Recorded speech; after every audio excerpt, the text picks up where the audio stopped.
Video பார்க்குற அனைவருக்கும் வணக்கம். இது உங்கள் ரெஸ்லிங் கிங் தமிழ். நான் உங்கள் ரகுமான். இன்றைக்கும் நம்ம சேனலில் இன்ட்ரெஸ்டிங்கான ரெஸ்லிங் நியூஸ், அப்டேட், ரூமர், அதுவும் மட்டும் இல்லாமல் சில ரெஸ்லர்ஸோட இன்ஜுரி நியூஸ் இதெல்லாம் பற்றி தான் பார்க்க போகிறோம். இன்றைக்கான ரெஸ்லிங் செய்திகளும் இன்ட்ரெஸ்டிங்காக இருக்கும். ஃபஸ்ட் டைம் சேனல் தெரிஞ்சுக்கோங்க, சப்ஸ்கிரைப் பண்ணிக்கோங்க, பெல் ஐகானை கிளிக் பண்ண மூலியமாக தினமும் ஒரு ரெஸ்லிங் செய்திகளை தாய்மொழி தமிழில் தெரிஞ்சுக்கோங்க. முதலாவது ரியா ரிப்ளையுடைய தற்போதைய சிச்சுவேஷன் இதுதாங்க. யாருப்பா இது ரியா ரிப்ளையா அப்படின்னு பார்க்காதீங்க. ரியா ரிப்ளை தான், கண்ணாடிலாம் போட்டிருப்பாங்க நார்மலாக இருக்கும்போது. நம்ம அக்காவுக்கு பார்த்தீங்கன்னா காலைல இன்ஜுரி ஆகிட்டல. இதுக்கப்புறமா பார்த்தீங்கன்னா இந்த வாக்கிங் ஸ்டிக்கோடைய ஹெல்ப்பின் மூலியமாக தான் எங்கனாலும் நடக்க முடியும். அதானப்பா 2027 அப்புறம் தான் அவங்க வருவாங்கன்னு சொல்லிட்டு நான் சொல்லிட்டேன். இது உங்களுக்கு நிறைய பேருக்கு தெரியும். அதனால் அவங்க இன்ஜுரியில் தான் இருக்க போகிறாங்க. சரி, இப்போதைக்கு கரண்ட்லி பார்த்தீங்கன்னா உமன் சாம்பியனாக நம்ம எல்லாருக்குமே பார்த்தீங்கன்னா செல்சிரியன் கிடச்சிருக்கிறாங்க. அது வரைக்கும் நம்ம சந்தோஷம் அப்படின்னு சொல்லிட்டு மூச்சை இழுத்து விடுறதுக்கு முன்னாடியே ஒரு செய்தி கிடச்சிருக்குது. ஒன்றும் இல்லைங்க, இவங்களுக்கும் ஒரு இன்ஜுரி ஏற்பட்டிருக்குதான். என்னையா சொல்கிற, நல்லா தானையா இருந்தாங்க அவங்க, எந்த மேட்சும் விளையாடலையே அப்படின்னு கேட்டிங்கன்னா மேட்ச் விளையாடலை. ஆனால் ஒருத்தவங்களுடைய கை பட்டாலே பார்த்தீங்கன்னா தொட்டாலே பட்டாசானா வெடிக்கிற இன்ஜுரியானா அப்படின்னு ஒருத்தவங்களுக்கு வருமே. வேறு யாருமே இல்லை, நயா ஜாக்ஸ் தான். இந்த வாரம் நடந்து முடிஞ்ச ஃப்ரைடே நைட் ஆட்டம்ல அவங்களுடைய பெரிய குண்டியை வச்சு கரெக்டாக செல்சிகிரீனுடைய மூஞ்சிலேயே விட்டுருக்காங்க பாருங்களேன். கை உடஞ்சி கேள்விப்பட்டிருக்கீங்க, இவங்களுக்கு முகம் உடஞ்சிருச்சு. ஃபேஷியல் போன் பார்த்தீங்கன்னா இவங்களுக்கு உடஞ்சிருக்குது. இதை அஃபீஷியலி பார்த்தீங்கன்னா செல்சிகிரீனே சொல்லியிருக்கிறாங்க. அதில் செல்சிகிரீன் என்ன சொல்லியிருக்கிறாங்கன்னா, எனக்கு ஆர்பிட்டல் போனில் வந்து ஒரு பெரிய புரோக்கன் ஏற்பட்டிருக்குது. அதாவது அந்த இடமே வந்து உடஞ்சிருச்சு. இதனால் என்னால் பார்த்தீங்கன்னா சண்டை போட முடியாது. ஏன்னா வந்து ஒரு 8 to 9 month வரைக்கும் இதை அப்படி தான் இருக்கும் அப்படின்னு சொல்லியிருக்கிறாங்க. பட் ஆனால் இந்த 8 to 9 வீக்ஸ் இருக்குல்ல, நான் மந்த்துன்னு சொல்லிட்டேன், நான் வீக்ஸ் தாங்க. இந்த 8 to 9 வீக்ஸ் வரைக்கும் சண்டை போடக்கூடாது அப்படின்னு சொல்லியிருக்காங்க. அதாவது சுமாராக பார்த்தீங்கன்னா 2.5 மாதம் செல்சிரியன் பார்த்தீங்கன்னா சண்டை போடக்கூடாது அப்படின்னு சொல்லிட்டு WWE சொல்லியிருக்கிறாங்களாம். இப்போ தான் அவங்களுக்கு பார்த்தீங்கன்னா இன்ஜுரி கியூர் ஆக்கி புதிய சாம்பியனாக, அதுவும் கிட்டத்தட்ட WWE கெரியர்லேயே பார்த்தீங்கன்னா பல வருடங்களுக்கு அப்புறமா இந்த சாம்பியன்ஷிப்பை வெற்றி பெற்ற ஒரு கேரக்டர் செல்சிகிரீன். இப்போ ட்ரிபிள் ஏச்சுக்கும் தலையில் இடி போடுற மாதிரி தான் இருக்குது. ஏன்னா கஷ்டப்பட்டு அவங்களை சாம்பியன் ஆகி வச்சுருந்தாங்க. இப்போ அவங்களுக்கு இன்ஜுரி ஆயிடுச்சு. இப்போ மீண்டும் இன்னொரு புதிய சாம்பியனை உருவாக்கணும் அப்படிங்கிறது கஷ்டமான விஷயம் தானே. இதனால் பார்த்தீங்கன்னா ட்ரிபிள் ஏச் சைடும் கொஞ்சம் கஷ்டமான முடிவாக தான் இதுக்கப்புறமா அவங்க தேர்ந்தெடுக்க முடியும். 8 வீக்ஸ் 9 வீக்ஸ் அப்படிங்கும் போது கிட்டத்தட்ட 2.5 மாதம் உமன் சாம்பியன்ஷிப்பை டிஃபெண்ட் பண்ணாமல் வச்சுக்க போகிறாங்களா? அதுதான் மிகப்பெரிய கேள்விக்குறி. சரி, இப்போதைக்கு WWE பார்த்தீங்கன்னா எந்த முடிவையும் சொல்லலை. ஸ்மாக்டவுனை பார்த்தா தான் தெரியும். சாம்பியன்ஷிப்பை அவங்களே வச்சுக்கிற மாதிரி பண்ண போகிறாங்களா, இல்லாட்ட சாம்பியன்ஷிப்பை பிடிங்கி மறுபடியும் வந்து ஒரு நம்பர் 1 கண்டெண்டர் மேட்ச் நடத்த போகிறாங்களா அப்படிங்கிறது இந்த வாரம் ஸ்மாக்டவுனை பார்த்தா தான் தெரியும். சம்மர்ஸ்லாம் நடந்து முடிஞ்சிச்சுல, அதோடைய பேக் ஸ்டேஜ் வீடியோஸை பார்த்தீங்கன்னா இப்போதைக்கு ட்ரிபிள் ஏச் மாமா ரிலீஸ் பண்ணியிருக்காரு. யூடியூப்பில் தான் ரிலீஸ் பண்ணியிருக்காரு. பிகின் த சீன் சினிமாவுக்கு தான் வரும், ஆனால் WWE பார்க்க சினிமா மாதிரி தான் இருக்குது. அதனால் அதுக்கும் பிகின் த சீன். ஃபஸ்ட்டு நம்ம கோடி ரோட்ஸுடைய பிகின் த சீன். நம்ம கோடி ரோட்ஸ் பார்த்தீங்கன்னா அப்படியே வா வா அப்படின்னு கத்திக்கிட்டு மக்கள் மத்தியில் பார்த்தீங்கன்னா பிரம்மாண்டமாக ஒரு பெரிய என்ட்ரன்ஸ் கொடுக்காருல. உண்மையிலேயே இந்த என்ட்ரன்ஸை இந்த மாதிரி பண்ணு, தலையில் இருக்கிற கீழத்தை இந்த இடத்துல வைக்கணும், அப்படி வைக்கணும், இப்படி வைக்கணும், உன் கையை நல்லா ஒசத்தணும் அப்படின்னு சொல்லிட்டு டீச்சரை மாதிரி கிளாஸ் எடுக்கிறது வேறு யாருமே இல்லை, ட்ரிபிள் ஹெச். உண்மையிலேயே ட்ரிபிள் ஹெச் தான் பார்த்தீங்கன்னா ஒவ்வொரு ரெஸ்லர்ஸோடைய என்ட்ரன்ஸையும் பார்த்தீங்கன்னா தற்போதைக்கு முடிவெடுக்கிறாரு. அதுக்கப்புறமா ஒவ்வொரு ரெஸ்லர்ஸ் மட்டும் இல்லை, அந்த சம்மர் ஸ்லாமில் நடந்த ஒவ்வொரு சின்ன சின்ன சின்ன சின்ன சின்ன சின்ன நொடிகளை கூட ப்ராக்டிஸ் பண்ணுங்க. அந்த ஈவன் நம்ம ரோமன் ரெயின்ஸ் கூட ஒரு ப்ராக்டிஸ் வச்சுருக்காரு. ரோமன் ரெயின்ஸ் அங்கேருந்து வரணும், அந்த ரிங்கிட்ட இருந்து அப்படி கையை தூக்கி கட்டுவார்ல, அந்த மூமெண்ட்டை கூட பார்த்தீங்கன்னா ரோமன் ரெயின்ஸ் சிரிச்சிட்டாரு. பிகாஸ் ரோமன் ரெயின்ஸ் என்ன தான் ஒரு பெரிய சூப்பர் ஸ்டாராக இருந்தாலும் ட்ரிபிள் ஹெச் முன்னாடி அவங்கெல்லாம் ஒரு ஆளே கிடையாது அப்படிங்கிறது இதன் மூலிமா நல்லா தெரியுது. ரோமன் ரெயின்ஸ்க்கே பார்த்தீங்கன்னா அப்படி நடக்கணும், இப்படி நடக்கணும், இந்த மாதிரி பண்ணணும் அப்படின்னு சொல்லிட்டு டீச் எடுக்கிறாரு. அண்ட் WWEல பார்த்தீங்கன்னா எல்லாருமே அவரை பார்த்து சார் அப்படின்னு சொல்லிட்டு தான் யூஸ் பண்ணுறாங்க. நார்மலாக ட்ரிபிள் ஹெச்னு சொல்கிறாங்க, அந்த மாதிரி இல்லை, சார் அப்படிங்கிற வார்த்தை தான். ஏன்னா அந்தளவுக்கு ஒரு பெரிய பதவியில் இருக்கார். இந்த சம்மர் ஸ்லாமில் பாட்டு பாடுறதுக்காக ஒரு மொட்டை வந்திருப்பாங்க. நானும் தூரத்தில் இருந்து பார்க்க கேட்டாங்கன்னு நினச்சிட்டேன். அதுக்கப்புறம் தான் தெரியுது கிழட்டு பையன். இந்த கிழட்டு பையன் பார்த்தீங்கன்னா சம்மர் ஸ்லாமில் ஒரு பாட்டு பாடியிருப்பார். ஸோ அதை கூட பார்த்தீங்கன்னா சம்மர் ஸ்லாமில் ஆடியன்ஸே இல்லாத அரங்கத்தில் என் முன்னாடி பாடி காடி அப்படின்னு சொல்லிட்டு பாட்டு காட்ட வைக்காரு. ஏன்னா எந்த இதுவுமே சொதப்பிடக்கூடாது. ஆக்சுவலி இந்த மாதிரி பல மூமெண்ட் நடந்தும் கடைசியில் நிறைய டைம் பார்த்தீங்கன்னா சொதப்பி இருக்குது அப்படின்னா அதை எங்கே போய் சொல்ல அப்படின்னு எனக்கு தெரியல. இந்த மாதிரி பிகைண்ட் த சீன், அதுக்கப்புறம் அதுக்கப்புறமா பார்த்தீங்கன்னா கெவின் ஓவன்ஸோடைய ரிட்டர்ன்ஸான பிகின் த ஸ்கின் அதையும் ரிலீஸ் பண்ணிக்கிறாங்க. கெவின் ஓவன்ஸோட ரிட்டர்ன்ஸ் அப்படிங்கிறது ட்ரிபிள் ஹெச் பார்த்தீங்கன்னா பார்த்து செதுக்குன விஷயம். பட் ஆனால் அது 100% ஒர்க் அவுட் ஆச்சுன்னு சொல்ல முடியாது. ரிட்டர்ன்ஸ் ஓகே, பட் ஆனால் அது ஒரு மூமெண்ட் ஆஃப் த நைட்டாக கண்டிப்பாக இல்லை. கெவின் ஓவன்ஸோட ரிட்டர்ன் கிட்டத்தட்ட பார்த்தீங்கன்னா அவர் ஒரு 1.25 வருஷம் ரெஸ்லிங் கெரியர் விட்டு போயிட்டார். அவர் திருப்பி வரும்போது அவரோட ரிட்டர்னை பார்த்தீங்கன்னா பயங்கரமாக கொடுக்கணும் அப்படிங்கிறதுக்காக ட்ரிபிள் ஹெச் பார்த்தீங்கன்னா பேக் ஸ்டேஜில் இருந்து அதை வாட்ச் பண்ணுற மாதிரி ஒரு வீடியோ. அதுலேயும் குறிப்பாக பார்த்தீங்கன்னா கெவின் ஓவன்ஸோட ரிட்டர்னை பெரிய லெவலில் எதிர்பார்த்து 2 பேர் காத்துட்டு இருக்கிறாங்க. ஒன்று நம்ம எல்லாருக்குமே தெரிஞ்ச பெக்கி லிஞ்ச், இன்னொன்று பார்த்தீங்கன்னா நம்ம சொன்னாக்கா பெக்கி லிஞ்ச் அப்போ சம்மர்ஸ்லாமுக்கு வந்துருக்குறாங்கப்பா. சம்மர்ஸ்லாமில் உங்களுக்கு மேட்ச் இல்லாட்டாலும் டபிள்யூ பார்த்தீங்கன்னா வர வச்சுருக்காங்க. பேக் ஸ்டேஜில் உட்காந்து நடந்த மூவ்மெண்ட்டெல்லாம் பார்த்துட்டு இருந்திருக்காங்க பார்த்தீங்களா. அதுக்கப்புறமா ட்ரிஷ் இவங்க 2 பேரும் சேர்ந்து பார்த்தீங்கன்னா கெவின் ஓவன்ஸோடைய நீண்ட நாளுக்கு அப்புறமா ரிட்டர்ன் ஆகி அவர் சண்டை போடுற விஷயத்தை பார்த்தீங்கன்னா பேக் ஸ்டேஜில் இருந்து எமோஷனலாக பார்த்துட்டு இருக்காங்க. அண்ட் கெவின் ஓவன்ஸோடைய ஒவ்வொரு மூமெண்ட்டையும் ட்ரிபிள் ஹெச் பார்த்தீங்களா பிக் பாஸ் மாதிரி ஒவ்வொரு மூலையிலையும் ஒவ்வொரு கேமரா வச்சு இந்த ரேஜினில் டைம் ரேஜினில் இது போயிட்டு இருக்குது அப்படிங்கிறத பார்த்துட்டு இருக்காரு. மேட்ச் முடிஞ்சதுக்கப்புறமா கெவின் ஓவன்ஸை கூப்பிட்டு கெட்டி பிடிக்கிற மாதிரியான ஒரு சில நிகழ்வுகளும் நடந்திருக்குது. அதையும் பார்த்தீங்கன்னா இந்த பிகைண்ட் தி சீனில் காட்டியிருக்கிறாங்க. அப்புறம் செல்ஸ் கிரீன் உமன் சாம்பியன்ஷிப் வின் பண்ணது ரொம்ப எக்ஸைட்மெண்ட்டாக இருந்தாங்க. பிகாஸ் அவங்க தான் வெற்றின்னு அப்படின்னு சொல்லியிருப்பாங்கல்ல. அதனால் பார்த்தீங்கன்னா போகும்போதே ரொம்ப எக்ஸைட்மெண்ட்டாக இருந்தாங்க.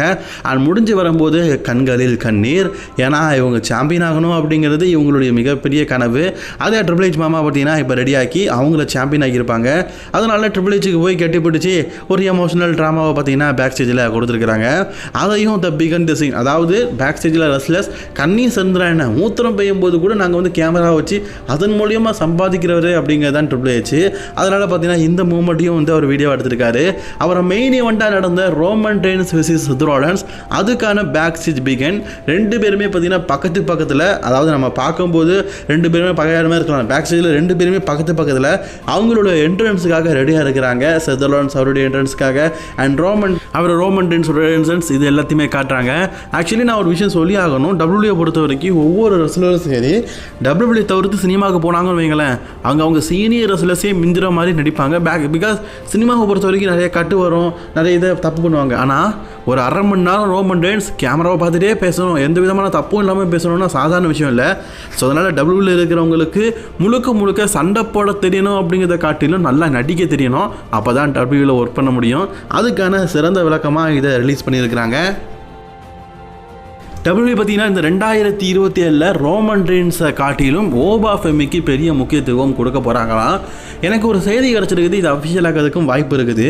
அதாவது பிரான் பிரேக்கரை டபிள்யூ பார்த்தீங்கன்னா ஓரம் கட்டிட்டு ஓபா ஃபெமியை மெயின் கார்டு லெவலில் அடுத்த லெவலை நோக்கி கொண்டு போக போகிறாங்களாம்.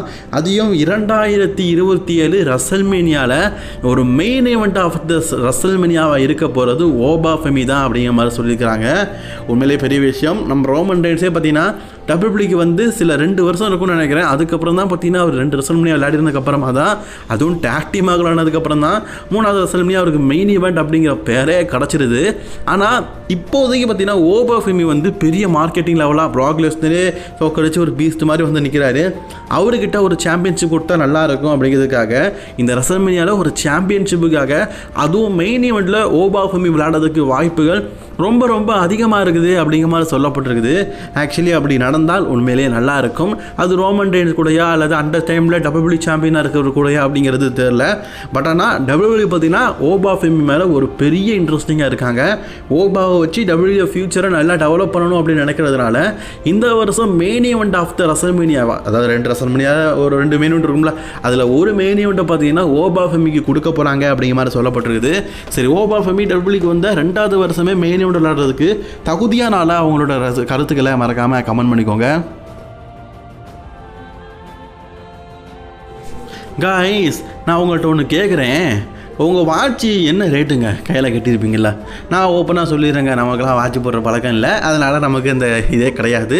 அப்படி என்ன மாதிரி சில பேர் பழக்கம் இருந்தால் மறக்காமல் கமெண்ட் பண்ணிக்கோங்க. இப்போ மேட்ருக்கு வருவோம். ரோமன் அண்ணன் இருக்கிறாரில், அவர் கையில் பார்த்தீங்கன்னா ஒரு வாட்சி போட்டிருப்பார். அந்த வாட்சோடைய ரேட்டை கேட்டு நான் உண்மையிலேயே பார்த்தீங்கன்னா ஷாக் ஆகிட்டேன். நான் மட்டும் இல்லை, இந்த வீடியோ பார்க்குற பணக்கார புள்ள கூட பார்த்தீங்கன்னா அச்சச்சோ புன்னகைன்னு சொல்லிட்டு ஆச்சரியப்படுவீங்க. அந்தளவுக்கு காஸ்ட்லி. ஆக்சுவலி இந்த வாரம் நடந்து முடிஞ்ச மண்டே நைட்டால் ரோமன் ரெயின்ஸுக்கும் எல்ஐ நைட்டுக்கும் ஃபேஸ் டு ஃபேஸ் செக்மெண்ட் அப்படின்னு சொல்லிட்டு ஒன்று நடத்தியிருப்பாங்க. அது நிறைய பேருக்கு தெரிஞ்ச விஷயந்தான். இப்போ மெயினான விஷயம் என்னென்னா ரோமன் ரெயின்ஸோட வாட்ச் தான். ரோமன் என்ன சொல்லியிருப்பார் எல்ஐ நைட்டை பார்த்து, உன்னுடைய ஒரு வருஷ சம்பளம் என் வாட்சோடைய மதிப்புக்கு சமம் அப்படின்னு சொல்லியிருப்பார். என்னப்பா அம்புட்டு காஸ்ட்லியாவாக போட்டிருக்காரு அப்படின்னு கேட்டிங்கன்னா நான் சொல்கிறேன் கேட்டுக்கோங்க. ஃபஸ்ட்டு எல்ஐ நைட்டை பற்றி பார்க்கலாம். எல்ஐ நைட்டு பொறுத்த வரைக்கும் அவர் டபிள்யூவில் பார்த்தீங்கன்னா ஒரு மீடியமான சூப்பர் ஸ்டார் தான்.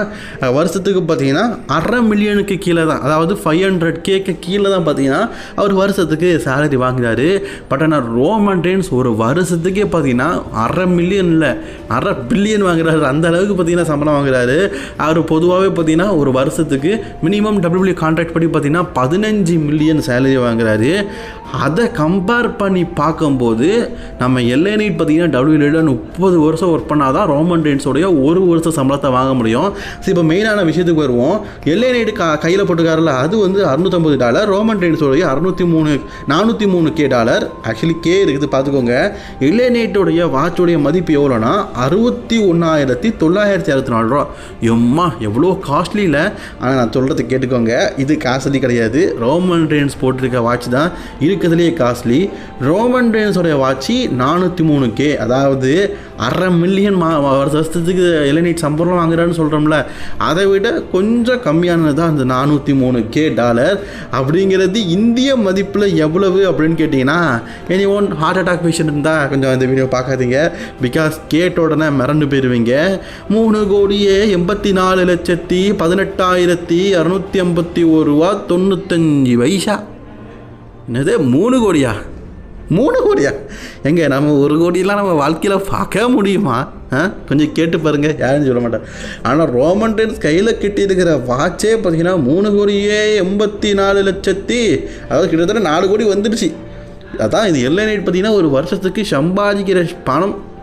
அது ரோமன் ரெயின்ஸ் அசால்ட்டாக கையில் கட்டியிருக்காரு. அதை தான் தலைவன் பார்த்தீங்கன்னா தெனாவட்டா இந்த வாரம் நடத்த முடியும் மண்டே நைட்டால் ஒரு வருஷம் சம்பளம் என் கையில் போட்டுருக்கிற வாட்சிக்கு ஜவன்டா அப்படிங்கிற மாதிரி சொல்லியிருப்பார். அண்ணன் ரோமன் ரெயின்ஸ் இருக்கிறதுலையே ப்ரீமியமான லாயல் போல இருக்குது. கையில் இருக்கிற அந்த வாட்சி இருக்குல்ல, டைமண்டாலையும் தங்கத்தாலையும் பிளாட்டினத்திலையும் செஞ்சது போல இருக்குது. சரி, நான் உங்கள்கிட்ட கேட்குறேன், ரோமன் ரெயின்ஸை பார்த்தா நீங்கள் என்ன கேட்பீங்க? நான் ஒன்றும் கேட்க மாட்டேங்க. அண்ணன் அவங்க வாட்சை மட்டும் தந்துடுங்க, அதை விற்கிறதுக்கான சரியான கடையை மட்டும் சொல்லிடுங்க அப்படின்னு நான் சொல்லிடுவேன். ஏன்னா இந்த வாட்சி கிடச்சின்னு நான் வாழ்க்கை செட்டில். சரி, இதை பற்றி என்ன நினைக்கிறீங்க அப்படிங்கிறத கமெண்ட் பண்ணிக்கோங்க. டபிள்யூ பார்த்தீங்கன்னா ராண்டி ஆர்டனுக்கும் கோடி ரோட்ஸ்க்குமான ஃபியூடை இதுக்கப்புறமா டெவலப் பண்ண போகிறாங்க. ஆக்சுவலி டபிள்யூ பார்த்தீங்கன்னா இதை ஒரு 3-4 மேட்சாக கொண்டு போக வாய்ப்பு இருக்குதுன்னு சொல்லப்பட்டிருக்குது. அதாவது இந்த மேட்சை 3 தடவை நடத்துறதுக்கு வாய்ப்பு இருக்குது அப்படிங்கிற மாதிரி சொல்லப்பட்டிருக்குது. இப்போ சமீபத்தில் ப்ராக் லெஸ்னருக்கும் மோவா ஃபெமிக்கும் மேட்ச் பார்த்தோம்ல, அந்த மாதிரி இந்த மேட்சை கொண்டு போக வாய்ப்பு இருக்குது அப்படிங்கிற மாதிரி சொல்லப்பட்டிருக்குது. ஆல்ரெடி ரசல்மனியாவில் ஒரு தடவை நடந்துருச்சு அப்படிங்கிறனால மிச்சம் 2 தடவை நடக்க வாய்ப்பு இருக்குது. மேபி அதில் முதல் தடவை ராண்டி ஆர்டனும், 2வது தடவையும் கோடி ரோட்ஸ் வெற்றி பெற்று இந்த ஸ்டோரியை முடிக்கிறதுக்கு வாய்ப்பு இருக்குது. ராண்டி ஆர்டன் அதுக்கப்புறமா பார்த்தீங்கன்னா பங்குக்கு அகேன்ஸ்டாக ஒரு ஸ்டோரி கொண்டு போக போகிறாங்க அப்படிங்கிற அப்டேட்டும் கிடச்சிருக்குது. சரி காய்ஸ், இன்னைக்கான வீடியோவில் தான் பிடிச்சி நாளைக்கு பண்ணிக்கோங்க. அத்தாடி இன்னைக்கு அப்டேட் 13 நிமிஷத்தை தாண்டி போதே. சரி, பாய் ஃப்ரெண்டு.